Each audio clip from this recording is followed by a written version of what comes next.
There's the length. There's the extra pace. West ইন্ডিজের বিরুদ্ধে কেউ যখন উইকেট নিতে পারছিল না, ঠিক তখন বল হাতে নিয়ে ক্যারিবিয়ান দুর্গ একাই গুড়িয়ে দেন বুলেট গতির pacer Nahid Rana. This time taken. গুনে গুনে তুলে নেন 5 উইকেট। রানার এক একটি বলে এতটাই গতি যে তার সামলাতে ঘাম ছুটে গেল স্বাগতিক ব্যাটারদের।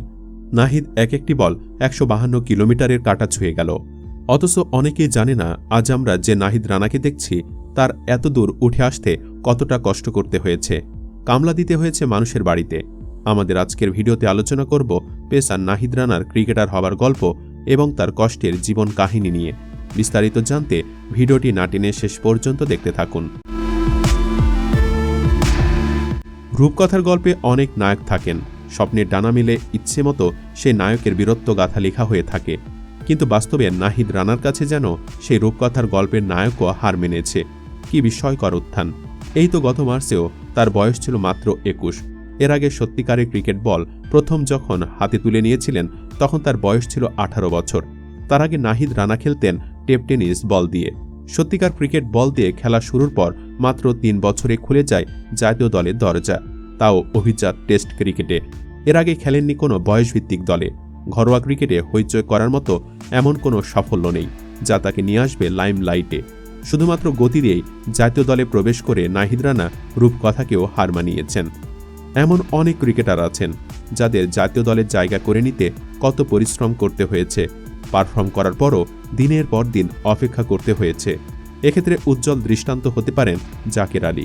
অনূর্ধ্ব 19 দলে খেলেছেন, 22 গজে ফিনিশারের ভূমিকায় অবতীর্ণ হয়ে ভালো করে গেছেন নিয়মিত। উইকেটের পেছনেও গ্লাভস পরে নিয়মিত সাফল্য পেয়েছেন। জাতীয় দলে ডাক পাওয়াটা তার জন্য অত্যাবশ্যকীয় হয়ে উঠেছিল, কিন্তু তিনি ডাক পাচ্ছিলেন না। এ নিয়ে কানাঘুষা সমালোচনাও চলতে থাকে। অবশেষে অনেক প্রতীক্ষার পর জাকের আলী শ্রীলঙ্কার বিপক্ষে টি-20 দলে ডাক পান, তাও আলিশ ইসলাম ইনজুরিতে পড়লে। সে তুলনায় নাহিদ রানার কাছে মনে হবে জাতীয় দলে খেলা কত সহজ। নাহিদ রানা যদি সেরকম কিছু মনে মনে ভেবেও থাকেন তাহলে তার সে ভাবনাকেও ভুলও বলা যাবে না। জাতীয় দলে খেলার জন্য যে সব ধাপ পার হয়ে আসতে হয় নাহিদ রানাকে তার কোনো কিছুই করতে হয়নি। তবে ব্যক্তির জীবনে নাহিদকে কম সংগ্রাম করতে হয়নি। নাহিদের বাবা ছিলেন একজন সামান্য দিনমজুর। গরিব ঘরের সন্তান হয় তার বাবা সবসময় চাইতেন রানা যেন পড়াশোনা করে ভালো চাকুরি করেন, কিন্তু রানার মন পড়ে থাকত ক্রিকেট মাঠে। এর জন্য অনেকবার তাকে বকাও খেতে হয়েছে। 18 বছর বয়সে ক্রিকেটে আনুষ্ঠানিক হাতেখড়ি রাজশাহীর ক্লেমন ক্রিকেট একাডেমিতে। এর আগ পর্যন্ত তিনি এসেছেন নিজ থেকেই। টেপ টেনিস বল দিয়ে পাড়ায় খেলতেন। প্রথমে টেনিস বল হাতে বল করতে গিয়ে দেখেন বেশ জোরে হচ্ছে। স্থানীয় খেলায় নাহিদের বল উইকেট কিপিং করতে ভয় পেত সবাই, কেউ তার বল আটকাতে পারত না। তারপর সেই গতি আরও বাড়ানোর চেষ্টা করতে থাকেন। এভাবে এগুতে থাকে তার কেরিয়ার। কিন্তু এ পর্যন্ত আসতে তিনি পরিবার থেকে প্রচণ্ড বাধার মুখে পড়েছিলেন। পারিবারিক শর্ত ছিল এসএসসি পাশ করতে পারলে ক্রিকেট কোচিংয়ে ভর্তি করে দেয়া হবে। খেলাপাগল নাহিদ রানা এসএসসি পাশ করার পর পরিবার থেকে তাকে ক্লেমন একাডেমিতে ভর্তি করে দেওয়া হয়। তারপর আর পেছনে ফিরে তাকাতে হয়নি, শুধুই সামনে এগিয়ে চলা, নিজেকে মেলে ধরা। ক্লেমন একাডেমিতে ভর্তি হওয়ার পর জাতীয় দলের সাবেক পেসার রাজশাহীর আরেক সন্তান আলমগীর কবিরের নজরে পড়েন চাঁপাই নবাবগঞ্জের এই তরুণ। নজরে আসেন জাতীয় দলের অধিনায়ক নাজমুল হোসেন শান্তরও। তারাই তাকে বড় মঞ্চে খেলার সুযোগ করে দেন।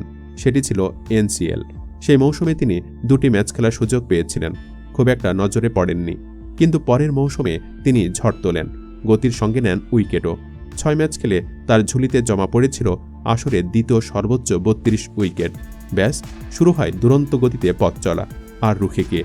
ঘরোয়া ক্রিকেটের সবচেয়ে জমজমাট আসর বিপিএলে খুলনা টাইগার্সের হয়ে 2 ম্যাচ খেলে উইকেট 2টি নিলেও গতি দিয়ে তিনি লাইমলাইটে চলে আসেন, নজরে পড়েন সর্বত্র। যার ফলশ্রুতিতে তিনি এখন টেস্ট ক্রিকেটে বাংলাদেশের 103তম ক্রিকেটার। এখানে প্রবেশ করার সময় তার নামের পাশে ছিল 15টি প্রথম শ্রেণীর ম্যাচে 63টি উইকেট, সেরা বোলিং ইনিংসে 62 রানে 5 উইকেট, ম্যাচে 127 রানে 9 উইকেট। লিস্ট এ ম্যাচ খেলেন 4টি, উইকেট নেন 10টি।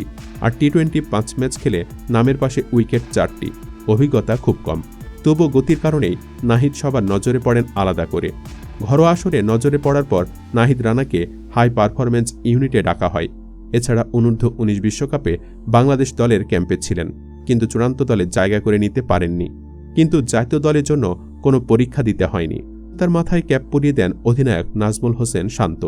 এ সময় তিনি তার কাছে দেশের জন্য ভালো কিছু প্রত্যাশা করার কথা বলেন। ঘরের মাঠে মার্চ মাসে শ্রীলঙ্কার বিরুদ্ধে সিলেটে টেস্ট ক্যাপ পড়লেও তার বোলিং দেখার জন্য খুব বেশি সময় অপেক্ষা করতে হয়নি, কারণ অধিনায়ক নাজমুল হোসেন শান্ত টস জেতার পর বোলিংয়ে সিদ্ধান্ত নিলে নাহিদ রানার বোলিং দেখার জন্য সবাই উদ্গ্রীব হয়ে ওঠেন। কারণ তিনি যে গতিময় বোলার তা সাধারণ ক্রীড়ামোদীরা জানতে পেরেছেন জাতীয় দলে ডাক পাওয়ার পর। 151.70 গতিতে বোলিং করা নাহিদ রানার বোলিং দেখার প্রতি আগ্রহ সৃষ্টি হওয়াটা স্বাভাবিকই। ইনিংসের নবম ওভারে বল হাতে তুলে নেওয়ার পর তিনি নিয়মিত 145-এর ওপরে বোলিং করে গেছেন। শুরুতে নিজের গতি ধরে রাখতে পারলেও অভিষেকে উইকেট নিয়ে কিন্তু সবার মন ভরাতে পারেননি নাহিদ রানা। তবে শেষ সেশনে তা পুষিয়ে দেন 3 উইকেট নিয়ে। তার শিকারও ছিল বেশ মোটাসোটা 2 সেঞ্চুরিয়ান কামিন্দু মেন্ডিস ও অধিনায়ক ধনঞ্জয় ডি সিলভার। সঙ্গে প্রভাত জয়সূরিয়ার উইকেট নিয়ে তার প্রতি সবার প্রত্যাশার মাঝে আনন্দের রেণু ছড়িয়ে দেন। প্রথম 2 সেশনে 3 স্পেলে 8 ওভার বোলিং করে 58 রান দিয়ে উইকেট শূন্য ছিলেন। সেখানে চতুর্থ স্পেলে 6 ওভারে 29 রান দিয়ে নেন 3 উইকেট। দিন শেষে নাহিদ রানাকে নিয়ে pace bowling coach Andre Adams করেন ভূয়সী প্রশংসা। তিনি বলেন, সে প্রতিভাবান, দ্রুত গতি সম্পন্ন। তার প্রায় প্রতিটি বল 145 কিলোমিটার গতিতে ছিল। তার বোলিং অ্যাকশনও সুন্দর। সে মাত্রই শুরু করেছে। সে ঠিক এতটাই কাঁচা। তার অনেক কিছু শেখার আছে। সে খুবই মেধাবী। সময়ের সাথে রানা নিজেকে নিয়ে যাচ্ছেন অনন্য উচ্চতায়। প্রতিটি সিরিজে একটি করে টেস্টে সুযোগ পেলেই নিজের নামের প্রতি সুবিচার করার চেষ্টা করেন। ওয়েস্ট ইন্ডিজের বিরুদ্ধেও তার ব্যতিক্রম ঘটেনি। লাঞ্চের আগে শিকার করেন 4 উইকেট। অভিষেকের 8 মাস পরে দেখা গেল লাইন লেন্থের জায়গাতে বেশ উন্নতি করেছেন নাহিদ রানা। ইনসুইং আউটসুইং পেয়েছেন টুকটাক। অধিনায়ক ক্রিক ব্রাথওয়েটকে পরাস্ত করেছেন বাউন্সারে। চাতুর্যের সাথে লেন্থ পরিবর্তন করে মিখাইল লুইসকে আউট করেছেন। আর সাথে গতির ব্যাপারটা তো আছেই। তার ঘণ্টায় 150 কিলোমিটার ছুঁই ছুঁই গতি বারবার শীতল স্রোত বয়ে দিয়েছেন ক্যারিবিয়ান ব্যাটারদের মেরুদণ্ড দিয়ে। গতিময় পেসার যে কখনোই বাংলাদেশ পায়নি ব্যাপারটা এমন না। ক্যারিয়ারের শুরুতে দারুণ গতি ছিল মাশরাফির, কিন্তু বারংবার চটে পড়ে সেক্ষেত্রে আপোষ করতে হয় তাকে। শাহাদত হোসেনও ক্যারিয়ার লম্বা করতে পারেননি আশানুরূপভাবে। রুবেল হোসেন লাল বলে তেমন ভালো করতে পারেননি কখনোই। ইবাদত খালিদদের এখনও পাড়ি দিতে হবে বহুদূর। তবে বাংলাদেশের এই পেস আক্রমণটা স্বপ্ন দেখাচ্ছে। শরীফুল, তাসকিন, হাসান, নাহিদ, খালেদ গতি সুইংয়ের সাথে আগ্রাসন দিয়েও প্রতিপক্ষের সাথে লড়াই করতে পারেন তারা। আর এই আক্রমণ ভাগের তরুণতম নাম ওই নাহিদ রানাই, সম্ভবত সবচেয়ে এক্সাইটিংও। বাড়তি যত্ন তাই অবশ্যই প্রাপ্যতার। একসাথে 3 ফরম্যাটের বোঝা চাপিয়ে না দিয়ে আপাতত তাকে চোট মুক্ত রেখে সচেতনভাবে শুধু লাল বলের জন্য ব্যবহার করাটাই সম্ভবত বুদ্ধিমানের কাজ হবে। আর হ্যাঁ, লাইন লেন্থ নিয়ে কাজ করতে হবে, কিন্তু গতির সাথে কোনো আপোষ নয়। তবে ভবিষ্যতের করণীয় ব্যাপারগুলো সময়ের হাতেই তোলা থাক। আপাতত এই মুহূর্তটা শুধুই অভূতপূর্ব সাফল্য এবং উজ্জ্বল সম্ভাবনা উদযাপনের। চাপাই এক্সপ্রেস আসছে না, চাপাই এক্সপ্রেস চলে এসেছে। দর্শক, নাহিদকে কেমন লেগেছে অবশ্যই কমেন্টে জানাতে ভুল করবেন না। সেই সাথে ভিডিওটিতে লাইক দিন এবং চ্যানেলটি সাবস্ক্রাইব করুন। ধন্যবাদ।